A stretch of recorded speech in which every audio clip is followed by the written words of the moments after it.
Il-qawmana l-Professur Stanley Fiorini, storiku tal-Medjuevu, u ħansaqsu xi mistoqsijiet. X'pożizzjoni soċjali kellhom Pietru Kaxaru u Brandano Kaxaru? Biex nirringrazzjak tal-istedina. Pietru Kaxaru u Brandan Kaxaru, żewġ nutara daw kienu. Ġejjin minn familja prominenti fl-Imdina. Mhux tal-klassi nobbli ta' Desguanes, de Guevara, de Nava, de La Habika, de Mazzara, li aktar xkont issibhom jokkupaw karigi ta' ħakem, Kastellan, ta' Sant'Angelo, Segreti Reali, etc. Imma laqqas ma kienu ħaddiema tal-idej jew ta' snajja. Kienu nies edukati, fost il-ftit li jafu jaqraw u jiktbu. Kienu nies tal-kummerċ, bdew bħala baħħara l-Birgu, kaptani ta' bastimenti tal-merkanzija kienu jġorru l-qmoħ bejn Sqallija u Malta fil-bidu tas-seklu 15. U forsi l-antenat li ġie Malta kien servjens kif kienu jgħidulu jew soldat mis-soldati esteri għaliex kellna żewġ kwalitajiet minnhom daw soldati oriġinari Maltin u oħrajn li kienu jitħallsu 3 darbit daqshom li kienu jiġu minn barra. Li fosthom insibu ċertu Berengarju Kaxarellu. Kaxarellu seta' kien laqam diminuttiv ta' Kaxaru. Dal-proxmu jissemma fl-1375 seta' innamra ma' xi waħda Maltija u baqa' hawnhekk. Jekk dana u l-ewwel antenat probabbli jiġi in-nannu ta' Pietru, jiġifieri missier il-Juni u l-Juni kien jiġi missier Pietru. Dana notar, mhux in-notar, missier in-notar Pietru, ġifieri l-Juni, kellu wkoll x'jaqsam ma' Sant'Angelo, għaliex meta ġew biex jixtru xi armamenti għal Sant'Angelo, inħatar bħala wieħed mill-esperti fuq il-porvli u affarijiet ta' dil kwalità. Ġifieri hemm dik il-konnessjoni ma' Sant'Angelo. Żgur li kien imwielet Malta, dan l-Juni, u li kien ċivis ċittadin tal-Imdina. Ġifieri konna ngħidu li Pietru huwa tat-tieni ġenerazzjoni Malti imwielet hawn Malta tat-tieni ġenerazzjoni. Il-familja tiegħu kienu nies prominenti fil-Kunsill billi kienu tal-iskola, kienu jkunu uffiċċjin bħala għal postijiet ta' ġurati ta' imħalfin, nutara fil-qorti. L-Juni missier Pietru tiġa jissemma fl-1407 bħala ġurat fil-Kunsill tal-Imdina. Pietru, kif qed ngħidu tat-tieni ġenerazzjoni, inħossu li kien għadu ma tilifx Taljan, kif urejt fil-paper li rajt l-Imdina sentejlu għalla Gierek, fejn jitfaċċaw ħafna indoli ta' Taljan. Il-Kunjon Kaxaru jiena ltqajt miegħu fil-Pulja, ġifieri seta' oriġina minn hemmhekk. U għalkemm jiftaħar li kien Malti imma wkoll kellu traċċi ta' Taljanat fih. Pietru sar nutar wara l-eżami fi Sqallija mal-protonotaro li sar fl-ewwel ta' April 1438. Kontra dak li normalment jintqal fuq il-kitba fuqu, jiena sibt qatt minn ideħ tal-1447, ġifieri ħadem ta' nutar żgur. Forsi mhux ħafna, u r-raġuni setat kienet li hu kien mill-istess boton ta' nutara prominenti bħal Ġagbu Zabbara, Paolo Bonello u Luca Sillato li kienu attivi ħafna fil-flosma dik il-qasam tan-nutarija għalkemm Zabbara beda bħala fawdex. Ġifieri jista' jkun li inxteħet għal iktar xogħol ta' kitba fil-Kunsill u kien membru akkanit tal-Kunsill.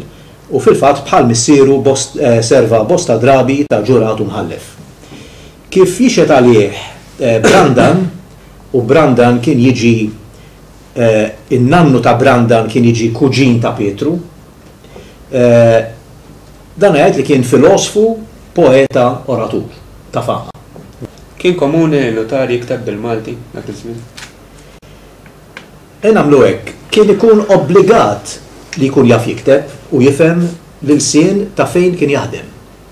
U għal din raġuni insibu li id-distret fejn kellu jaħdem notar kien ikun assenjat lilu meta jingħata il-diploma jew warrant għajdlu li trid ta' notar biex jistaħdem ta' notari. Per eżempju dana kien marbut per eżempju li jaħdem biss f'Għawdex jew Malta Għawdex jew nkella biss fil-Val d'Emene ta' Sqallija. U raġuni naħseb li kienet li kien ikun jaf l-affarijiet intimi tal-post fosthom il-lingwa. L-obbligu joħroġ mill-kapitlu 15.1 tal-kapitula ta' Belionatus, il-kapitoli li kienu jirregolamentaw il-professjoni tan-notar tal-1440, li allura daw kienu ir-regolamenti li kien jaħdem taħtom Pietru. Meta jittratta mis-sitwazzjoni delikata tat-testmenti, fejn jingħad li jekk il-Latin ma jaqdix lin-notar jesprimi dak li jrid ifisser it-testatur u kien obbligat li jirrikorri għal verba in vulgari sermone. Il-notar kien obbligat li jekk għandu bniedem qed imut qudiemu u qed jagħmel testament u jrid jesprimi x-xewqat tiegħu l-iktar intimi u l-Latin li kienet il-lingwa normali li kien jesprimi ruħu ma kienx qed jaqdih biżejjed, kien obbligat li juża l-ilsien tal-persuna li qiegħed qed jagħmel it-testament. U għalhekk għandna nirringrazzjaw lil din il-klawsola għal bosta kliem Malti tal-epoka li tniżlu fatti bħal dawn. U nissuġġerilek tara l-paper li kont ktibt Ud Vulgo Dicitur, kif ukoll il-ktieb tal-Prof Swetenger kliem Malti qadim għal diversi minn dawn il-kliem. Ta' min qabbel ma' din l-esiġenza li il-kleru kellu jkun jaf bil-Malti. Mela fejn hemm komunikazzjoni man nies, il-Malti kien rikjest. Per eżempju, il-Benedittini li kien sar attentat li jiġu Malta u jwaqfu monasteru fl-inħawi ta' Ħaġar Qim li jissemma bħala wieħed mill-irjieħ tal-art li kienet se tingħatalhom, dawna bl-iskuża li ma kienu jafu l-Malti, kienu ġejjin minn Sqallija, ħarġu minn dak il-kuntratt għalkemm żammew l-artijiet tagħhom sas-seklu 17 Alla jbierek. L-Agostinjani fl-1433, ġifieri wara l-attakk tal-1429 tal-Misilmin li fejn ġarrew fil-Jasar ma' 3000 Malti, meta talbu lir-re biex isostnihom ftit ħalli jkunu jistgħu jerġgħu waqfu l-kunvent tagħhom għax kien tkissrilhom mill-Mori, ftaħru li kienu l-uniku ordni f'Malta li kien jaf il-Malti. U allura kien importanti. Lejn tmiem dak is-seklu 1480 hemmhekk kien ġie appuntat ċertu kappillan li ma kienx jaf il-Malti. U l-Università qabżet fuqhom mill-ewwel u aċċertat ruħha mal-isqof li dana ma jħux il-kariga. Ġifieri il-Malti kien importanti għall-komunikazzjoni. Għandna xhieda ta' kantileni oħra fil-Medjuevu?